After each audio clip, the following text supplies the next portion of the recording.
यंदा निवडणुकीत काय कोण जिंकणार आहे असं वाटतं तुम्हाला?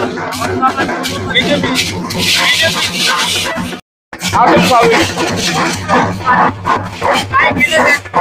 चांगले काम आहे बीजेपीचे काम चांगले म्हणून रोड वगैरे तुमच्या सगळे भागात आहे? चांगले सगळे पाणी वगैरे पाण्याची छोटी समस्या आहे रस्ते कसे? रस्ते चांगले तुम्ही बीजेपीला असं तुम्हाला वाटतं की बीजेपीच येणार आहे? बीजेपीचं साहेब येतेच ते कंटिन्यू दोनदा निवडून आले आता दोनदा. तिसऱ्यांदा हॅट्रिक होणार आहे होणार आहे असं तुम्हाला वाटतं? फक्त पाण्याची समस्या सोडव द्या ना बाकी बाकी काही समस्या बाकी काही नाही. लाडक्या बहिणीचे पैसे आले? आली आहे आपल्या मतदारसंघात पूर्वचे 2 वेळेचे आमदार अतुल सावे यांचा प्रचार दौरा आहे. कोण वाटतं जिंकून तुम्हाला? कसं वाटतं? अतुल सावे, अतुल सावे. कारण भाजप सरकार हे कामाचं सरकार आहे. MIM चे माजी खासदार त्यांच्या समोर उभे, काही फरक नाही पडत. हे आपल्याला आपलं विश्वास काम हे महत्वाचं आहे.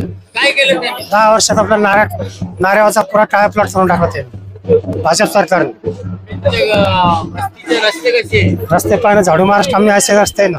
चांगले. हा चांगले आहे. पाण्याची सुविधा आहे, लाईट आहे, सगळं व्यवस्थित आहे. 10 वर्षात खूप काम झालेलं आहे.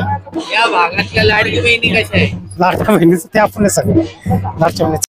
कोण जिंकून येणार असं वाटतं तुम्हाला? सावे साहेब, सावे साहेब. का बरं? सर्व काम चांगले झाले. सर्व चांगलं आहे. हो, त्यांच्या समोर MIM चे उमेदवार उभे, ते काही सांगू एक वेळचे शकणार. आमदार, एक वेळचे खासदार. काय फरक नाही पडत. हा? काय फरक नाही पडत. काही फरक नाही. नाही सर, जिंकून बीजेपी जिंकून बीजेपी यांना. काय नाव आपलं? सोमनाथ सोरमारे, कोणता एरिया आहे? माणिकनगर, नारेगाव, औरंगाबाद, हे संभाजीनगर. हे औरंगाबाद पूर्व मतदारसंघात कोणाची हवा आहे? बीजेपीची. का बरं? जे केलं ते बीजेपी चांगलं केलं आम्हाला. गरीब माणसाचं, मेरे माणसाचं, लाडक्या बहिणी. लाडक्या बहिणीचे दिले, आजूक द्यायचं सांगू लागले, पर्चा भरले तो सांगू लागले. अच्छा, 2 आमदार आहे अतुल सावे, हॅट्रिक करणार आहे मग? अतुल सावेच का? करणारच का? चांगलं काम केलं हो त्यांनी. हो. या वेळेस कोण निवडून येणार आहे? अतुल सावे साहेब. का बरं? त्यांनी चांगले काम केलेले आहे म्हणून. काय काय केलं? रस्त्याचं काम केलं त्यांनी. चकाचक झालेले हो. तुमच्या भागात. हो. कोणता एरिया आहे? संत कबीर. संत कबीर नगर. अच्छा, लाडक्या बहिणीचे पैसे आले हो.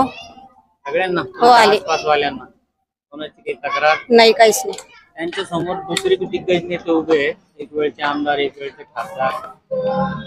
पण तरी सुद्धा काय वाटतं तुम्हाला? अतुल सावे साहेबच आहे. तेच येऊन हो.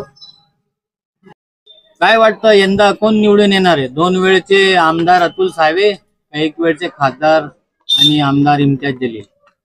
अतुल साहेब दिले ना आरामात. का बरं? तर त्यांनी 10 वर्षामध्ये चांगलं काम केलेलं आहे. पूर्व भागावर भरपूर मनापासून काम केलेलं आहे.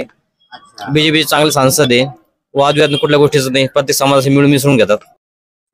रस्ते वगैरे तुमच्या भागातील? नाही, प्रगती भरपूर केली. आमच्या नारेगावमध्ये तर भरपूर निधी दिलेला आहे त्यांना. कारण पूर्व जे आमचे नगरसेवक होते गोकुळ मलके, ते बीजेपीत होत्या, त्यामुळे निधी दिली तर कमी पडलाच नाही आमच्या भागामध्ये. म्हणजे नगरसेवक बी बीजेपी, आमदार बी बीजेपी? हो, दोन्ही बीजेपी असल्यामुळे काम भरपूर केलं त्यांनी. अच्छा, तुम्ही किती वर्षापासून राहता इथे? इथं आम्हाला 25 वर्ष झाली. अच्छा, पाणीचं नियोजन कसं आहे तुमच्या भागात? नळाच पाणी रेग्युलर येतं ना. भरपूर आहे. हो, बीजेपी का? कारण ते चांगली प्रगती करतात, चांगलं काम करतात, भ्रष्टाचार नाही करत. सबका साथ सबका विकास. हो. काय नाव आपलं? काशीनाथ खंडागळे.